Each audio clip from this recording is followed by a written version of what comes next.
warahmatullahi wabarakatuh. Salam sejahtera bagi kita semuanya. Om Swastiastu.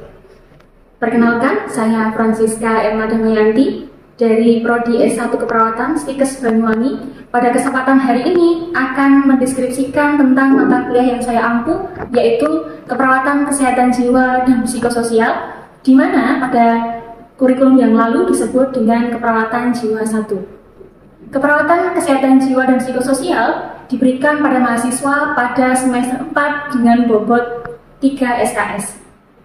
Pembahasan pada mata kuliah Keperawatan Kesehatan Jiwa dan Komunitas ini berfokus pada konsep-konsep dan prinsip serta tren dan isu kesehatan keperawatan jiwa, kemudian membahas klien sebagai sistem yang adaptif dalam rentang respon sehat jiwa sampai dengan gangguan jiwa, psikodinamika, serta terjadinya masalah kesehatan jiwa yang umum di Indonesia.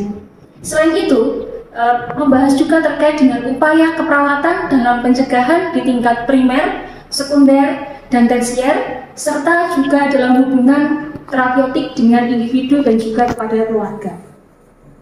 Dengan mengikuti perkuliahan keperawatan kesehatan jiwa ini, diharapkan mahasiswa memiliki pengetahuan yang dapat diaplikasikan dalam pelaksanaan asuhan keperawatan kesehatan jiwa yang terkombinasi atau tersinkronisasi dengan aplikasi keperawatan kesehatan yang lain. Sehingga capaian pembelajaran yang diharapkan dari mata kuliah ini, yang pertama adalah mahasiswa dapat menganalisis konseptual model dalam keperawatan. Yang kedua, mahasiswa mengetahui bagaimana proses terjadinya gangguan jiwa. Yang ketiga, mahasiswa mengetahui peran dan fungsi perawat, serta pelayanan kesehatan jiwa dalam situasi bencana, prinsip legal dan etik dalam keperawatan jiwa, serta dapat menstimulasi asuhan keperawatan sehat jiwa sepanjang kehidupan. Adapun untuk metode pembelajaran yang saya terapkan dalam kegiatan ini adalah dengan metode DIA. Adapun bagiannya adalah delivery, interaction, dan assessment. Pada metode delivery, saya akan menyampaikan mata kuliah dengan menggunakan referensi dari textbook, di antaranya buku-buku referensi tentang keperawatan jiwa, kemudian buku ajar tentang praktek keperawatan jiwa yang sudah kami susun sebagai tim keperawatan jiwa. Selain itu, kami juga menggunakan buku panduan dalam rangka untuk mengangkat diagnosis keperawatan jiwa dan psikososial dengan menggunakan 3 buku, yaitu SDKI, SLKI, dan Psiki. Selain buku, kami juga menggunakan referensi yang berupa jurnal dari artikel ilmiah, baik dari jurnal nasional maupun jurnal internasional. Adapun metode yang kedua adalah dengan cara interaksi dengan mahasiswa, di mana proses pembelajaran saya menggunakan metode pembelajaran tatap muka di kelas dengan teknik ceramah, diskusi kasus, maupun dengan seminar. Untuk metode ketiga yaitu assessment, di mana ini adalah sistem penilaian kepada mahasiswa. Di awal perkuliahan saya akan menyampaikan kepada mahasiswa tentang teknik penilaian yang akan saya gunakan dalam mata kuliah keperawatan kesehatan jiwa dan psikososial. Adapun untuk pembagian persentase penilaian ada dari 3 aspek. Yang dinilai yang pertama dari aspek kognitif dengan persentase paling banyak yaitu 65%. Hal ini diambil dari nilai ITS, nilai UAS, nilai seminar, nilai tugas, serta kuis. Kemudian untuk aspek psikomotorik mempunyai persentase sebanyak 15% yang diambil dari praktikum yang dilaksanakan di kelas. Kemudian untuk pembelajaran 20% yang lain diambil dari aspek afektif yang merupakan nilai yang diperoleh dari melihat keaktifan mahasiswa, kehadiran, kedisiplinan, serta bagaimana mahasiswa dapat menghargai dosen dan rekan di dalam kelas.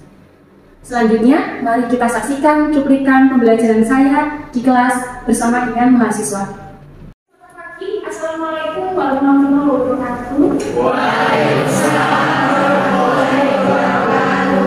Salam sejahtera bagi kita semuanya. Om Swastiastu. Baik, hari ini sesuai dengan silabus, kita akan membahas terkait dengan sehat jiwa dan proses terjadinya gangguan jiwa. Apakah kalian tahu apa itu definisi dari sehat jiwa? Ada tahu? Silakan yang jelas. Kalau yang saya tahu itu dari sehat jiwa sendiri itu merupakan kondisi di mana seseorang individu itu dapat berkembang secara fisik, mental maupun sosial, dan juga seorang individu tersebut bisa berproses dengan lingkungan sekitarnya. Dan faktor jiwa sendiri itu biasanya ditandai dengan perasaan sehat dan bahagia, terus mampu menghadapi tantangan hidup. Oke, bagus sekali jawaban dari Angela. Kelompok sini mungkin ada yang mau menjawab? Sehat jiwa? Ada? Apa cukup dari Angela hidup? Oke, baik kita lanjutkan ya.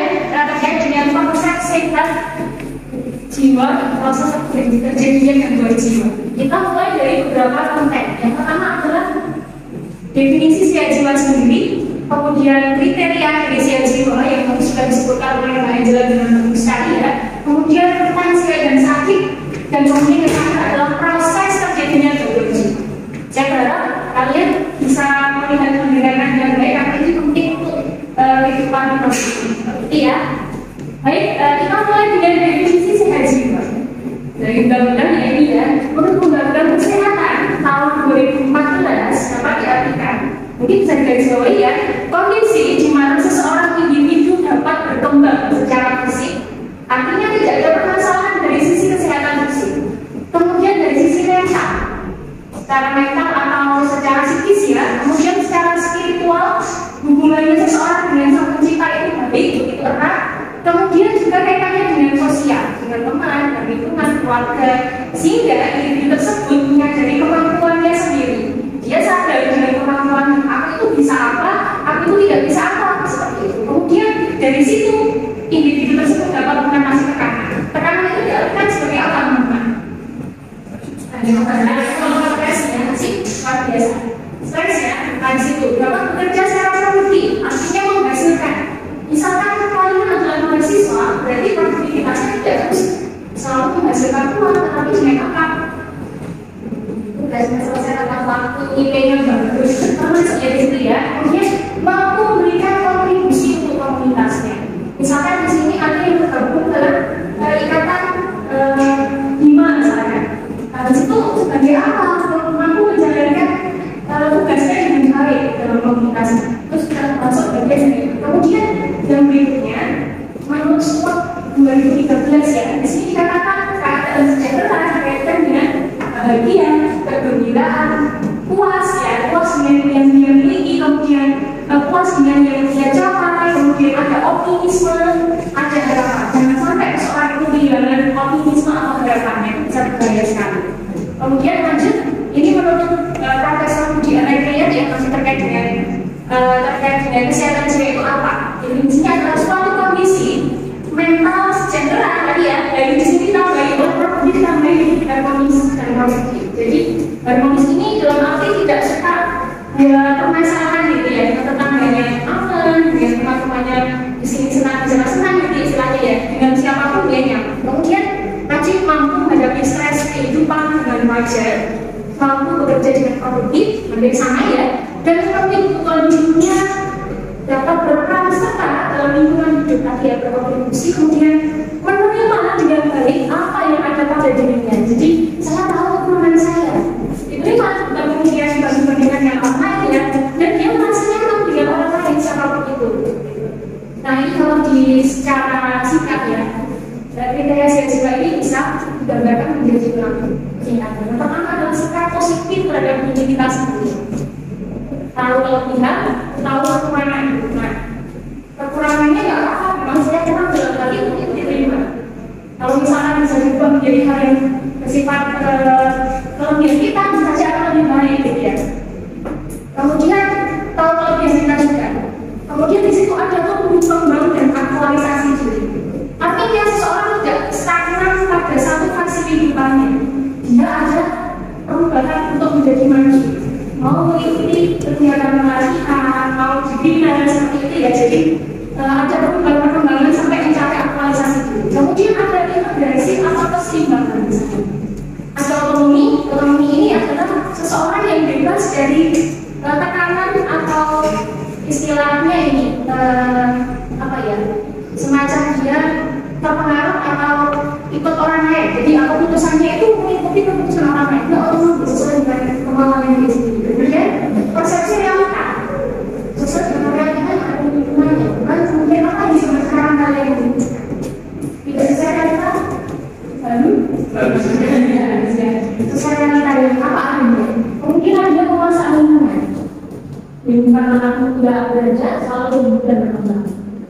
Kemudian kita masuk terkait dengan definisi gangguan jiwa. Nih ya, pola perilaku atau psikologis yang ditunjukkan individu yang dimana dia bisa menyebabkan stres, ketidakmampuan, kemudian disfungsi, menurunnya kualitas hidup. Dampaknya apa? Kalau ada seperti ini, tentu saja dia akan menimbulkan dampak ya, tetap gangguan. Kemudian untuk mengalami individu, pastinya ya keluarga dengan anggota keluarga memiliki permasalahan gangguan jiwa, pastinya akan mengalami kehidupan keluarga. Potensi yang ada keluarga akan terserah, baik ekonomi, tenaga, pikiran, berbagi stigma, pasti ada. Ya. Kemudian terkait juga dengan bagaimana mendapatkan sistem pelayanan kesehatan yang lebih luas, karena itu menjadi permasalahan. Ini juga ya masuk definisi tadi penyakit mental juga dengan gangguan mental atau penyakit jiwa. Gangguan jiwa adalah gangguan yang menyertai satu atau lebih fungsi mental. Jadi bisa satu atau lebih. Kalau lebih nanti maksudnya skizofrenia gitu ya. Kemudian penyakit mental adalah gangguan otak yang terkait dengan dia emosi. Biasanya orang yang gangguan jiwa seringnya apa? Emosi, sering marah. Kemudian proses berpikirnya berubah sehingga dia akhirnya yang tidak mau mandi, tidak mau makan, kemudian tidak mau berhias gitu. Kemudian ada gangguan persepsi. Kalau tidak ada apa-apa, dia merasa seolah-olah melihat apa? Nah, ada bayi, ada apa gitu ya. Kemudian penyebabnya apa begitu? Penyebabnya seperti yang kita pelajari di pelajaran ini ya, kalau itu kan juga ada faktor predisposisi dan faktor presifikasi gitu ya. Kita jelaskan manusia bereaksi secara keseluruhan, secara holistik atau dapat dikatakan juga secara somato atau fisik ya. Kemudian psikososial, spiritual. Jadi empat hal itu yang membuat orang bisa sehat secara jasmani dan rohani. Jadi kalau satu saja dari empat ini tidak terpenuhi, maka orang bisa menyebabkan apapun itu bisa. Kemudian dari dalam mencari penyebab gangguan jiwa, maka empat hal ini harus terpenuhi ya. Nih, hari biarpun gejala umum atau gangguan jiwa yang menonjol terdapat pada unsur kejiwaan, tapi penyebab utama bisa jadi disebabkan karena faktor badan gitu ya, atau mungkin karena faktor sosial. Bisa jadi, atau mungkin kedekatannya dengan sang pencipta orang, masalahnya kurang, sehingga akhirnya masalah yang dialami seseorang itu terasa berat sekali. Itu juga bisa menjadi faktor. Biasanya tidak hanya satu hal ya, tetapi banyak tumpuan permasalahan. Tidak terselesaikan, kemudian karena satu faktor pencetus bisa menyebabkan gangguan jiwa. Itu ya, dipahami sampai sini. Yang kita lanjutkan berapa lagi? Ini contohnya ini ya, gangguan jiwa yang disebabkan karena faktor fisik. Ini contohnya. Seseorang dengan depresi mungkin karena kurang ini ya, tempatnya kalau orang depresi kan kira-kira enak makan nggak? Sehingga orang yang dicintai kira-kira enak makan nggak? Karena ada nggak dampaknya psikologi depresi yang tiba-tiba orang nggak mau makan, dampaknya fisik ada nggak? Orang makan otomatis secara dalam itu dia akan lagi kalau kita dengan sebaliknya gitu ya, seseorang dengan penyakit badaniah utamanya keadaan gitu ya, yang melemahkan sistem imun, maka daya tahan psikologinya pun akan jadi begitu. Jadi antara fisik dan psikologi itu saling melengkapi ya, berkesinambungan betul. Terima kasih Mas. Kemudian ini ya, kalau untuk sudah diketahui kalau penyakit pada otak sudah pasti akan menyebabkan gangguan jiwa, pasti. Lanjut ya. Nah, ini penyakit mental ini juga menyebabkan stres dan penderitaan bagi pasien atau penderita dan juga keluarga. Ya, pasti tadi ya sudah saya sampaikan menimbulkan banyak sekali burden gitu ya, beban. Padahal gangguan mental atau gangguan jiwa ini tidak mengenal umur, ras, agama, status ekonomi, sosial, itu tidak kenal siapapun bisa. Yang pasti tadi ada faktor presifikasi dan faktor predisposisi. Kemudian penyakit mental ini bukan disebabkan oleh kelemahan pribadi ya, tetapi karena banyak hal tadi. Kira-kira faktor apa saja yang bisa mempengaruhi? Yang pertama faktor psikologis misalnya. Ini dari situasi anatomi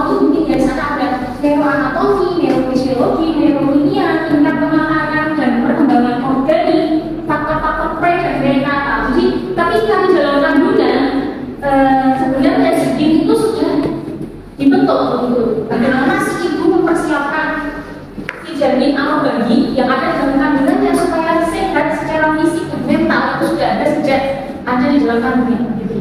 Jadi kalian nanti juga prepare ya, mau nanti menjadi seorang ibu atau mau menjadi seorang anak, bagaimana supaya generasinya menjadi generasi yang berkualitas silakan sejak awal gitu. Kemudian faktor psikologi tadi ya, interaksi ibu dan anak normal. Dari situ normalnya apa? Rasa percaya. Seorang anak ketika didekati ibu pasti dia akan senang sekali. Sebaliknya ketika interaksi antara ibu dan anak atau bondingnya belum begitu dekat, kemudian harus dipisahkan, maka kedepannya itu bisa menyebabkan permasalahan pada si anak. Contohnya apa?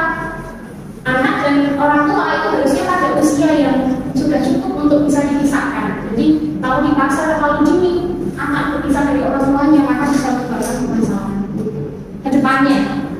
Kemudian peranan ayah seperti apa di sana? Kemudian ada nggak sibling rivalry gitu ya, persaingan antara saudara kamu?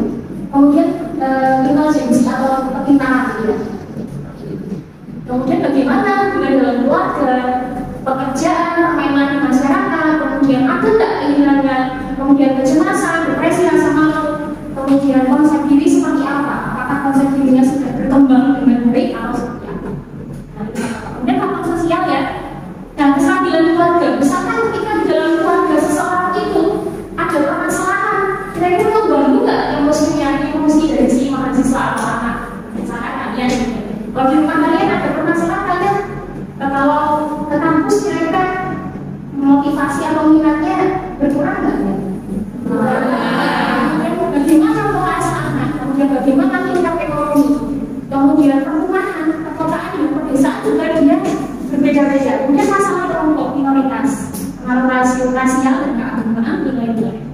Kemudian faktor-faktor pencetus gangguan jiwa di sini ternyata tidak baik juga ya melindungi atau terlalu berlebihan mengajarkan anak. Jadi memperhatikan anak, menjaga anak tentu saja adalah kewajiban orang tua. Tetapi ketika itu terlalu berlebihan, tentunya itu akan berbahaya. Bahkan ketika anak tidak pernah gagal, itu sangat berbahaya sekali gitu, untuk perkembangan kejiwaannya. Kemudian melindungi anak secara berlebihan karena sikap berkuasa dan harus tunduk, nah itu sudah tidak diperkenankan. Kemudian penolakan, anak tidak disukai, itu pasti akan melukai bagian dari si anak. Kemudian orang tua terlalu menentukan norma-norma etika, norma yang terlalu tinggi, tidak sesuai dengan apa ya istilahnya ya, kemampuan anak pada usianya terlalu tinggi, terlalu apa istilahnya, terlalu sesuai dengan standarnya orang tua. Papaku dulu begini, papaku begini, kamu harus begini gitu ya. Jadi kan beda-beda, belum tentu papanya seperti itu, mamanya seperti itu, anaknya juga akan sama atau dikali gitu, belum tentu ya. Kemudian di sini terlalu keras, menilai dan menuntut daripada dirinya sendiri secara terlalu keras gitu. Kemudian di sini yang tidak teratur atau berkenan. Jadi di sini tidak teratur, tapi kalau di sini teratur maka akan bagus. Masa remaja, kira-kira masa remaja kenapa bisa menyebabkan masalah? Masa remaja itu masa apa sih? Ada remaja enggak? Remaja, kira-kira apa masa remaja itu? Bagian masa pencarian dari diri, kemudian masih nairon gitu ya. Jadi masa gaul-gaulnya bisa jadi seperti itu. Kemudian faktor sosiologis dalam perkembangan yang salah. Kemudian ada genetik, neurobiologikal, biokimia itu nanti tidak bisa dikembangkan dengan jiwa. Kemudian tambah tadi stres, penyalahgunaan obat-obatan dan juga psikologi. Nanti faktor biologi, faktor psikologi tadi masih bagi masa anak-anak prasekolah, dia sampai 7 tahun, kemudian masa anak-anak. Jadi setiap perkembangan itu selalu ada permasalahan sebenarnya pada setiap fase, bahkan bayi pun ada, sampai lansia juga ada. Nah ini remaja, dewasa muda, masa dewasa, lansia juga sama. Kemudian sosial kultural, adanya kebincangan atau keinginan yang tidak sesuai. Saya tuh pengennya mengikuti iklan yang dipilih itu, ternyata tidak bisa, maka akan menimbulkan tekanan batin itu. Bisa menyebabkan juga ya permasalahan juga gitu. Sehingga harus diatasi itu. Harus bagaimana dengan keinginannya supaya tidak terlalu kecewa. Saya harus apa? Kemudian ketegangan akibat faktor ekonomi dan kemajuan teknologi di sana. Masyarakat modern kebutuhannya semakin meningkat. Mungkin teman-temannya banyak yang pakai HP yang bagus-bagus, kok saya tidak gitu ya. Nah itu juga kadang-kadang bisa menjadi pemicu. Ini harus diolah ya. Kalian seperti itu nggak kira? Mudah-mudahan ya. Jadi diolah mana yang lebih penting, mana yang penting, mana yang tidak menurut saya gitu ya. Faktor-faktor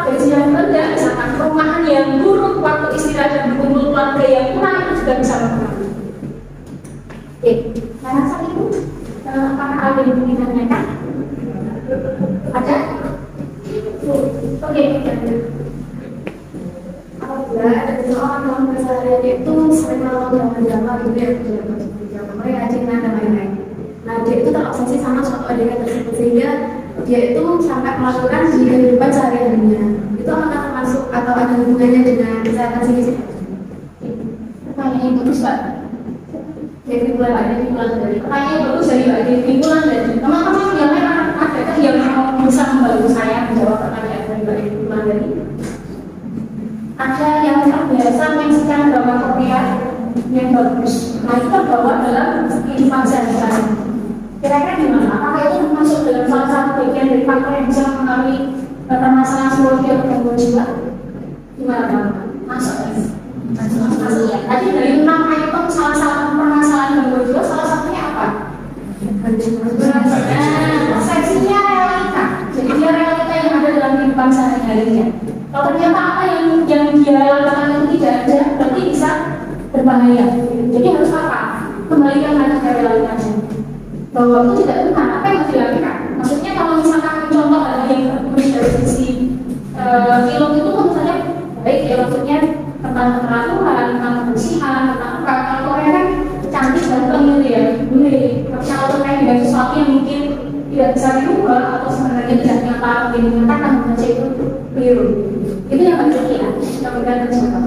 Terima kasih. Sama-sama. Tadi ada yang tahu terkait dengan proses terjadinya gangguan jiwa secara singkat? Mungkin ada yang mau mencoba menjawab? Anita mungkin? Secara singkat apa?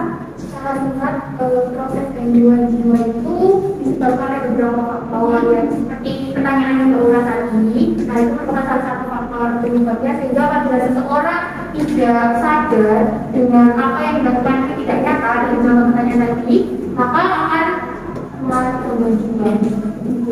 Jadi faktor-faktor yang ada pada individu itu kalau tidak dikelola dengan baik, tidak sesuai dengan kondisi yang ada, maka bisa menyebabkan. Sehingga gimana kalau misalkan ternyata saya itu dulu waktu masih remaja atau masih anak-anak punya permasalahan psikologi, bisa berdamai dengan masalahnya. Misalkan saya dulu pernah dibully, bisa ada sih.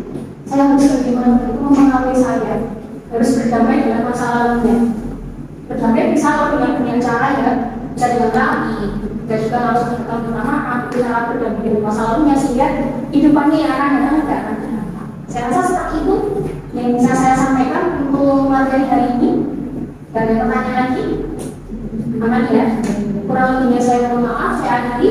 Wassalamualaikum warahmatullahi wabarakatuh. Waalaikumsalam warahmatullahi wabarakatuh.